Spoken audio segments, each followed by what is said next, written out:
is a feather duster. Most people know it as a regular household cleaning item, but a radio guy is asking himself one thing. Will it antenna? Well, will it punk? 'Cause I don't know where my elbows are. Yeah, yeah, yeah.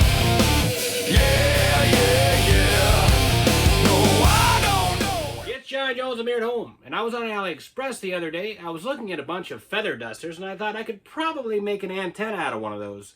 So I went ahead and looked up the longest one I could find for $6. Turns out to be 280 centimeters, which, of course, if you're a mathematician, you'll figure out that that's 2.8 meters and corresponds very closely to a monopole for 11 meters. So I'm going to hack this thing apart and see if it indeed can be used as a nice little base station antenna for $6.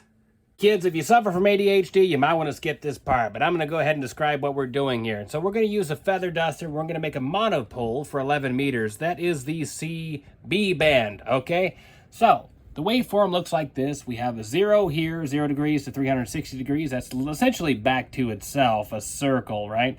Now, what we're going to do is we want to make a monopole. Now, if you're making a monopole, it's essentially about the same way as making a dipole. A dipole is one end and then the other end. A monopole is essentially the same thing, except we usually put a couple radials on it, but you can also make an inverted dipole if you want to. Either way, that's all pointless and it doesn't matter. So you see how this reaches its maximum amplitude right here, and this one reaches its maximum amplitude here. This one is positive, yes, and this one is negative, yes. All right, what we're going to do is we're going to erase all of this. Yes, we don't need this part of the wave, not at all. No, sir, we don't need you. We just need that part. That part right there is all we need. So this corresponds to one part of the monopole, which would be our feather duster. Which, how do you make a feather duster? There we go, a feather duster. This other side will be the radials on the feather duster, or if we go with another feather duster, maybe so. But either way, probably radials. That's what we're doing here. That's what's going to happen. So you take a monopole for 11 meters. We hack that into fourths because we want to know what this is going to be, this 1/4, and that comes out to about 2.75 meters. And, of course, the velocity factor comes into play. But either way, 280 is going to be perfect for that. We'll just reduce the size using the telescopic capabilities. Anyways, let's see if we can open this thing up and see what's going on with it. All right, this is our feather duster here, and this is my fan, and hopefully this doesn't go horribly frickin' wrong. The first thing I noticed about this is that it actually does have a detachable head, so if we want to, we can take this off, which would, of course, make us look a little bit less stupid. But you know I'm going to keep that on. But for now, let's get rid of that. What's left is just essentially a handle and a telescopic piece of metal. But the handle is very, very easily dislocated. So that's perfect. Now all we need is an SO239 connector, and I would imagine some sort of waterproof box, which I might have something in mind. And this does extend to 280 centimeters. I can't even get this in the shot, so we'll go straight ahead. On guard. There we go. Pretty long. Pretty hard. Pretty badass.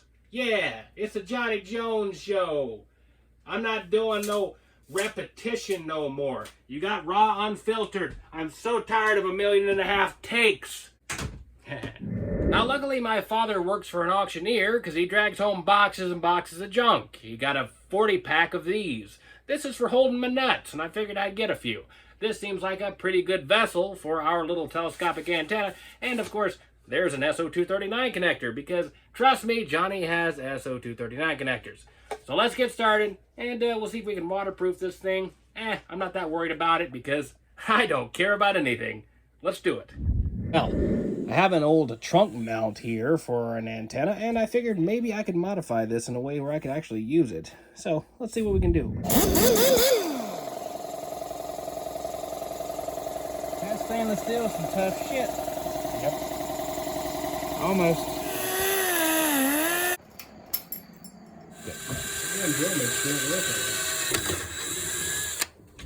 The feather duster through the top of the nut holder, and I think I'm going to use this handle here as a way of connecting it to the base. In fact, it seems to actually cause a stopping point there because it's slightly larger than the circumference of the antenna. Let's just call it an antenna now. I used a pair of scissors because I didn't have a drill at the time, and they worked just fine. So, nice little hole. All right, so initially I was going to use this SO239 connector here, but I don't like the fact that it uses screws to connect to this flimsy base here. So I went ahead and yanked one out of a radio, and this uses a nut. So I think this will be a little bit more secure because, let's face it, we don't want to rely too much on this plastic, as you can see here. We already have it all the way in there. But yeah, let's do some work. Bottom of the antenna was sticking out too much. I'm going to have to find another way of securing that. But this hole I made is just arbitrary. It's used for the SO239 connector and will be covered up so it won't look so horrendous once we're done with it. Right, so luckily the handle itself actually has a hole in the bottom of it, which I've ran 2 wires through here just to cut down on the resistance. And I'm going to solder it to the inside of the feather duster or antenna, whichever you want to consider it at this point. All right, I got these 2 soldered up here. Not the best job, but, well, it's Johnny Jones at home. Anyways, I'm going to go ahead and tuck this in, pull this up, and then we're going to solder to the SO239. I'll try to capture me doing that with the camera. So let me go ahead and try. All right, let's see if we can get this back on here in case I didn't make a really terrible critical. Perfect. All right, that works.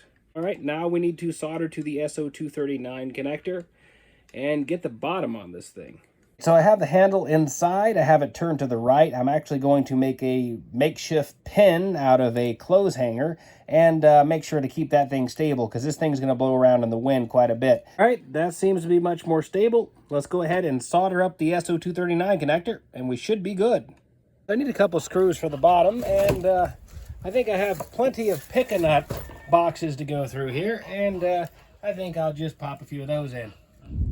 All right, it's done. Now, I went ahead and I attached a bracket to this. I have a bunch of brackets everywhere because I'm a radio guy, and I decided to use a trunk mount bracket because I wanted to use radials possibly, but if I can sit this on a roof or a trunk, even better. I went ahead and I had to have my brother, the tool man, actually trim this hole up here because this was used for a whip-style antenna that went through here. I needed to open that up for the SO239. Speaking of SO239, yes, I didn't go with the SO239 that I initially wanted because I wanted an extra layer of connection there, which is this nut right here. So I wanted to go ahead and use this nut and washer to make it a little bit more secure. The bottom, unfortunately, is just a couple screws. Now, those screws are, of course, attached to this really flimsy plastic. It's not going to last long. So once I can verify it's going to work, I'm going to go ahead and fill it with some epoxy resin. That way those won't pull out so easily. Now, I have used an ohm meter. Okay, multimeter, ammeter, voltmeter, ohm meter. I've used a multimeter. I've checked continuity on the main radiating element and the bracket itself. We're good there. Now all we need to do is stick it up. Now we all need dyslexia. Dyslexia! All we have to do is stick it up now and see if it works. Yeah, anyways. Now, I did have to use a metal pin here, as you can see right there, to keep the bottom of this antenna stable. So if you're using metal with your antennas, try to make sure that it's not parallel with the main radiating element.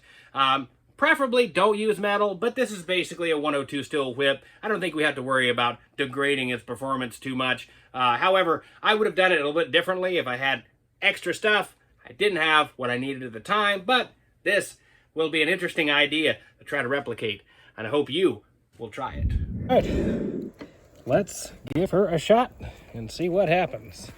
A bit worried about that power line, but looks like we're about 3 feet beneath it. Just be careful with power lines, people. Seriously. So I'm going to use the Retevis MB3A because they've been great to me. I'm going to use this radio and give them a little shout out because they're a great company, and I like all the stuff they have managed to send me in the mail despite the low views on their videos. Now we're going to go old school. Now, I could use my antenna analyzer, and if it comes to it, I will, but I'm going to try to use a standard SWR meter here. All right, so we have it fully erect, haha. Anyways, I'm going to go ahead and check the SWR on this thing. Now, chances are it's probably going to be a little bit high because this is too long, technically. We do have that 1-inch piece there where it connects, and of course, this is 280 centimeters, slightly over, especially due to the velocity factor. We'll probably need to lower it a bit, but if the bandwidth's okay enough for it to be entirely upright, fully extended, and we still can actually transmit decently, then frankly, I would just put this on a vehicle, fully extend it, and not worry too much about it. Turn this up. This has automatic squelch. I'm going to turn that off. Let's go ahead and go to a channel that's relatively empty, and then we will test the SWR. Calibrate. All right. SWR is really high there. So we're going to drop the antenna down. Then it's probably ground plane. It actually went up. So let's try to make sure that we have a decent ground plane. Still high. Great. Okay, fine. I broke down. I'm using the Rig Expert, okay? I couldn't find a good ground, and I wanted to make sure that the antenna itself hadn't had any problems, so I scanned it, and looks like we are actually pretty good now. I just moved the antenna closer to the camper. So obviously it is resonating at a frequency much higher than it should. We have a good ground here on the camper frame. The only problem is it's too close to some of the metal structures right here, so it definitely is going to change how well it resonates on 27 megahertz.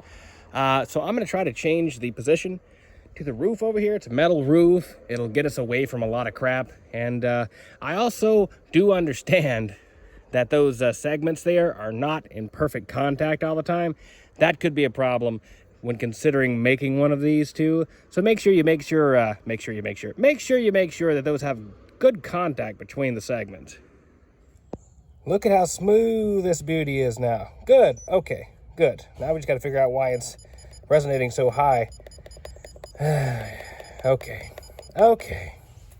So when I was conceiving this idea of a telescopic antenna made from a feather duster, I assumed that we would probably have some issues with it with these segments. Now I measured these in an ohm meter, and they're measuring pretty high, like 3 ohms each, which is not good. And also there's probably a lot of series capacitance, which, by the way, I talked to Gemini AI assistant with this, and it also agrees that it's probably series capacitance. And don't worry, Gemini is not made by the devil. I ask him myself. Actually, you might want to be careful with that stuff. I try to think first and ask questions later. Anyways, let's find a way of securing these. I would hope that I don't have to use something like solder, but if I do, I do. Alright, so I spent a long time, but finally got most of the segments soldered together. There's still 2 here, so it is still tunable. However, unfortunately, it's still resonant at 31 megahertz. But the cool part is, I can lower it and it's resonant at 37 megahertz. Completely useless to me. The only thing I can assume is that, yes, even though there's no ohmic resistance anymore between these segments and there's no longer series capacitance, that there's still some series capacitance somewhere. And I think it might be because when I connected this main element to the SO239 connector, I used 2 wires. Now those wires are, of course, insulated, and there's a dielectric between them. So I'm wondering if one of those wires could have broke off and is causing some capacitance there. So let's see if we can fix it. Finally.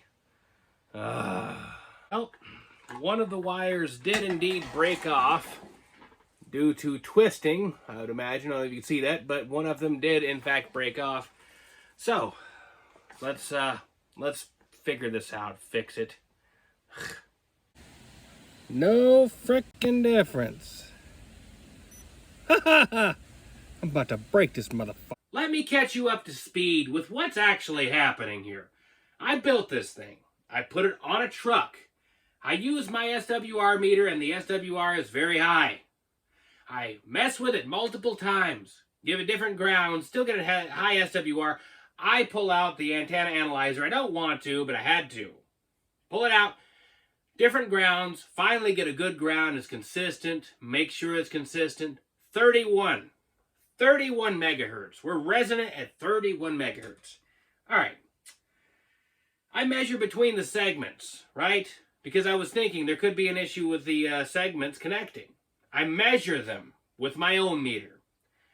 They are 3 ohms each. Not good, right? Not good at all. I solder them together, which takes me a long damn time. Turns out my ohm meter just had a little corrosion on it. It was reading 3 ohms anyway, even between contacts. Now, after I did change that multimeter, the lead, it is reading perfectly fine. So I didn't even need to solder these, but that's okay. I did solder them. So I put it back on the roof, and what do I get? 31 megahertz. 31 megahertz. We're resonant at 31 megahertz. I said, okay, fine. You know what? I know what it might be. It might be the feed point to this thing. Now inside here, you know, I have 2 wires going to this antenna, and maybe there's just some capacitance there. There's stray capacitance. There's some capacitance in series that is messing with this. There's some sort of impedance bump. There's something going on. I take all this entirely apart again. Take my little metal pin out. As you can see, I have a wooden dowel there now, which is, well, it's not a wooden dowel, but it's a paintbrush, but whatever. I take all that apart. Change all of it. All right, new wiring. Put it back on the roof. 31 megahertz we're resonant at. 31 megahertz. Great SWR, by the way. I mean, it drops down to 1. At this point, I'm thinking I have literally lost all of my information. All the knowledge in my brain about designing antennas has just somehow evaporated into the ether because I have no idea what the hell is going on. Am I just a moron? Yeah, I'm just a moron. So I go on my phone, pull up the calculator, and I look at 31 megahertz. We come out at 240 centimeters. I go, okay, well, maybe there's a segment messed up. No. How long do you think this antenna is? How long do you think the pole is? Well, considering it was sold with the duster, and AliExpress is going to get every penny they can out of that thing. They're not going to measure just a telescopic pole, are they? They're going to measure the feather duster.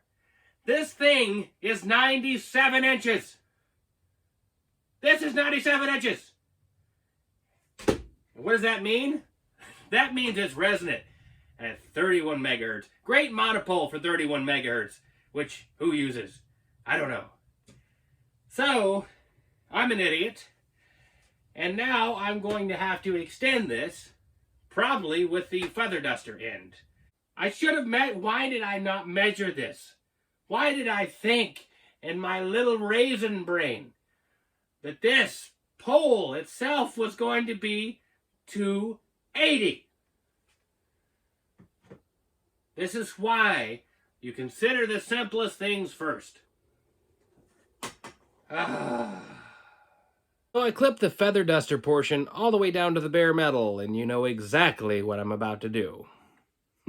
Oh, I can't believe this. Now, if you'd have told me when I was younger that one day I'd be soldering together a dust mop, I don't think I would have doubted you. I've always been known to be a little bit weird, so I don't think I would have doubted for a minute. But it's still strange. It's still strange. And so instead of going and soldering it to the inside of this tube, I've just decided to put a little solder dot on the outside because I don't want to actually keep this around for very long. Of course, for the video, it's fun and all, but I don't think I'm going to be using this. For one, it's going to get rained on, it's going to get moldy, it's going to get soggy, it's going to drip water down into the pipe, and of course, it's going to be heavy and put stress on the pipe itself. So I'm not going to be using this for very long. All right, we've got it soldered. Let's go test it out. I don't know why my solder looks so bad on camera. It actually looks a lot shinier than what it looks like on there, but yeah, oh well. Anyways, doesn't matter. Let's go. Would you look at that, man? It's in the middle of the night. You can see the frickin' stars. But there we go. There we go, 27. All right.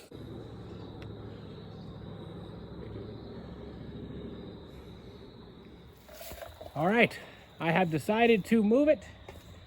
That way, if it takes me a while to get a contact, I can at least do it inside without the mosquitoes trying to eat me. There we go. That's the best as I can do, really. If I put it any higher, the bars up there are circular and it will slide. So unfortunately, it's not the greatest placement, but we're gonna see what it does. We're gonna see what it does. All right, so moving it was not fun. I had to do a couple different things, but you can see we are fairly resonant at 27.185. That is channel 19. Now, there's some jagged stuff going on there. I don't like that, but it is usable right now, and I think I will use it because, after all, I got to take it down, take the feather duster off the top, and do something reasonable. Finally, we are done. It only took a bunch of headache and pain, but we are finally ready to talk on the radio. Now, I don't want to bite off more than I can chew first time around, so we're going to talk locally. Plus, I want you to hear this Retevis radio. It sounds really good. I told Retevis I'd give him a shout out on the MB3A, so I'll leave a link in the description or something. So we're going to talk locally, and then I'm going to try my luck at skipping as far as I possibly can. We are going to get the Bearcat 980 SSB out that I fixed in another video, and we're going to see how far this feather duster can talk. Let's do it, man! Or woman. I think there's like one woman that watches the channel according to analytics. It's probably my grandmother. I'm just kidding. All my grandmothers are dead. All of my grandmothers. Damn, they are. Oh. Let's do it. 10-4. I think there's a break in there. Go ahead. Hey, thank you. Just testing out my antenna. Heard you guys on there. 15 didn't have anyone. Decided to throw up a feather duster and see if I could talk off of it. I just wanted to tell you, you sound as good as always. Cranky boy, you sound amazing, better than anybody I've ever heard. And I love listening to you on the radio. Man, you're clean. 10-4. This is what I think this is. Cliffhanger, yeah. Yeah, I haven't been on the radio in a while. I decided to throw up an antenna made out of a feather duster for a video and just need to get a contact, somebody to talk to on this Retevis radio. I got a contract with them, and they send me radios, and I do testing and stuff with them. Oh, it's working. Yeah, I know what you're talking about on YouTube and stuff. Sure enough, I've seen some of your videos. Well, good evening to you. Yeah, this is a junk box. Junk box amp, that's for sure. XL250 varmint, which I affectionately call a vomit. Because half the time people running them sound like they puke all over the band the way they run them. So hopefully this one's more like a varmint instead of a vomit. Anyways, have a good one. Glad you broke in there. Good luck with the antenna stuff. Thank you, buddy. It sounds great. You're not over-modulating. Enjoy your conversation. Thanks for reaching out, and thanks for getting back to me. 73s to both of you. 7-3. Do that. 150 North Carolina. This is 150 North Carolina. Radio check. Hello, DX land.